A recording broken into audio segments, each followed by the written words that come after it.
In diesem Tutorial lernen Sie, wie Sie in Vigeo Webcharts erzeugen können. Im WebGIS sind bereits Vertriebsregionen geladen. Sie sehen einzelne Gebiete über Deutschland verteilt.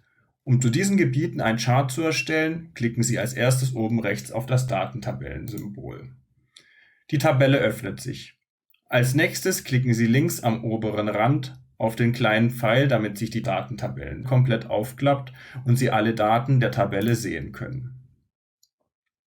Dann halten Sie die linke Maustaste gedrückt und ziehen ein Fenster über die Daten auf, zu denen Sie einen Chart erstellen wollen. Über Rechtsklick öffnet sich die Chart-Funktion. Nun habe ich hier die Möglichkeit, verschiedene einzelne Diagrammtypen auszuwählen. Ich wähle hier ein Kuchendiagramm.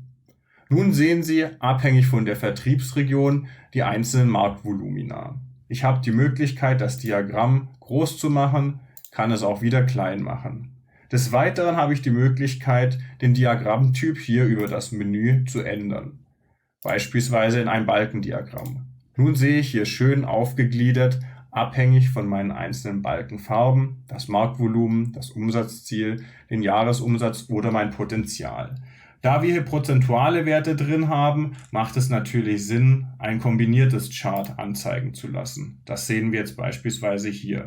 Das heißt, die einzelnen prozentualen Werte werden als Linie dargestellt, die absoluten Werte hier als Balkendiagramme. Des Weiteren habe ich hier über diesen Pfeil noch die Download-Funktion, sodass ich mein aktuell erstelltes Chart ganz einfach herunterladen kann und in verschiedene Präsentationen einbetten kann.